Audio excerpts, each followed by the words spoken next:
Everyone, আশা করি তোমরা সবাই ভালো আছো। তো আমি আজকে থাম্বনেল দেখে অবশ্যই বুঝতে পারছো যে কী নিয়ে আলোচনা করতে যাচ্ছি।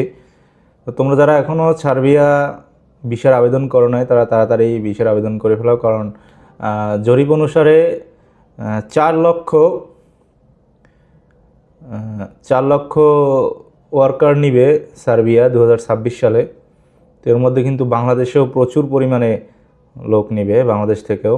তো যারা যারা এখনও সার্বিয়ার জন্য ভিসা আবেদন করো নাই তারা এখনই করে ফেলাও, কারণ তুমি যত আগে ভিসার আবেদন করবা তত আগেই তুমি সার্বিয়া যাইতে পারবা। যাই হোক, কিন্তু এটা কথা হচ্ছে কি, বাংলাদেশে কিন্তু বর্তমান প্রচুর দালাল আছে। হ্যাঁ, তোমারে বলবে যে এই 1 মাসের ভিতরে ওয়ার্ক পারমিট বের করে দেবো, হেন তেন অনেক কিছু বল ভাই। এটা আমার সাথেও হয়েছে।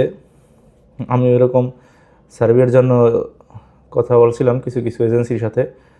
তারাও কিন্তু প্রথমে আর কি বলে যে 1 মাসের ভিতরে 2 মাসের ভিতরে কাগজ করে দেবে, কিন্তু 2 মাস 3 মাস 4 মাস 5 মাস যায়, তারপরে বলে যে এখনও ওয়ার্ক পারমিট আসে নাই। আর যারা ওয়ার্ক পারমিট দেয় তারাও দেয় ভুয়া ওয়ার্ক পারমিট আর কি। তো আমার একটা ফ্রেন্ড আছে, ও আর কি প্রথমে একটা এজেন্সির কাছে গেছিলো, এজেন্সি মানে বায়া একটা লোকের কাছ থেকে এজেন্সির কাছে গেছিলো। তো বলছে যে 2 মাসের ভিতরে আপনার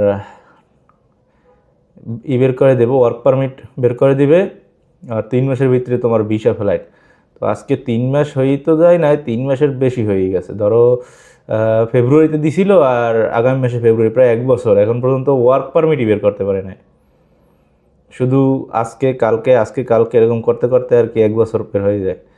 তো তোমরা এজেন্সি নির্বাচনের সময় অবশ্যই যাচাই বাছাই করে নেবে যে ওরা আগে কতটা পাঠাইছে, কত লোক পাঠাইছে, ওদের আসলে রিক্রুটিং এজেন্সি লাইসেন্স আছে কি না, বিএমইটি লাইসেন্স আছে কি না, এগুলো সব আগে তোমরা চেক করে নিবা। যদি এগুলো আসলে চেক করে নেওয়া না হয় তাহলে কিন্তু আসলেই তুমি কী বলবো আর কি, যে বাংলাদেশ কিন্তু খুবই একটা খারাপ দেশ।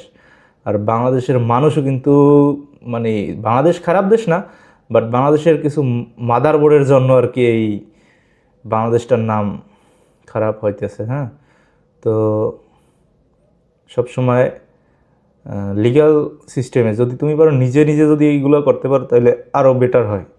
কিন্তু যদি নিজে না পারো তাহলে অবশ্যই এজেন্সি বাছাইয়ের সময় সঠিক এজেন্সি বাছাই করতে হবে।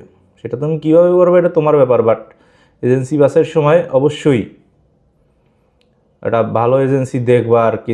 3-4টে এজেন্সির কাছে যাবা, দেখবা যে যার কথায় আসলেই তুমি মনে করো যে হ্যাঁ এই লোকটা হয়তো ভালো বা এই এজেন্সিটা ভালো, সেখানেই তুমি ফাইল জমা দিবা।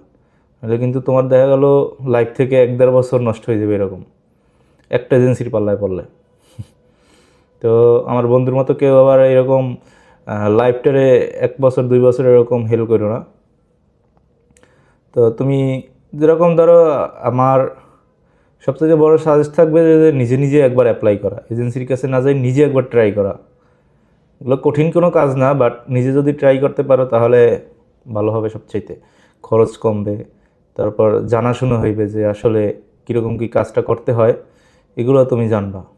তো সবসময় এজেন্সি বাছাইয়ের সময় অবশ্যই এই জিনিসটা খেয়াল রাখবা যে আসলে এজেন্সি এর আগে কতটা পাঠাইছে, তার সত্যতা কি, তার রিক্রুটিং লাইসেন্স আছে কি না, এবং তার বিএমইটি ম্যান পাওয়ার লাইসেন্স আছে কি না, আদৌ কি সে এরকম ট্রাভেল এজেন্সি, তার আসলেই কি ট্রাভেল এজেন্সি থেকে কেউ গেছে কি না। আসলে যদি কেউ যায় তাহলে বলবা, তার ফোন নাম্বার দেন, তার সাথে কথা বলবা যে হ্যাঁ এই এজেন্সি থেকে সে আসলেই সার্বিয়া বা অন্যান্য কান্ট্রিতে গেছে কি না। কারণ এখনকার যে বাংলাদেশের যে এজেন্সিগুলা, অফিসে ঢুকলেই বুঝবা যেন যে বাবা এ কি, এ তো বিরাট এক কারবার। কারণ ওরা অফিসগুলো এরকমই সাজায় আর কি। কারণ তুমি যখন ঢুকবা, যে বলে না ফার্স্ট ইমপ্রেশন অনেক কিছু, তো আসলে ওরাও এটা নিয়ে কিন্তু খুবই গাইটে তারপরে এই সিস্টেমটাকে বের করেছে। একজন যখন আসবে তখনই দেখবে আরে বাবা এই অফিসে তো লাখ লাখ টাকার মাল আছে, লাখ লাখ, মানে এটা লাক্সারিয়াস একটা ফিল করবে। তো এই লাক্সারিয়াসে আসলে কিন্তু যে বলে না বেশি কিছু অনেক ভালো না আর কি। তো তুমি প্রথমেই ঢুকবা যে, এবং তাদের লাইসেন্সগুলো চেক করবা যে আসলেই তাদের লাইসেন্স আছে কি না।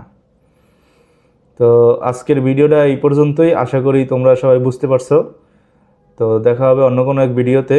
কিন্তু তারপর একটা সতর্কতা, যে লাইসেন্সধারীরাই বাইরে পাঠাতে পারে। তো এজেন্সিগুলো বাছাই করে নিবা।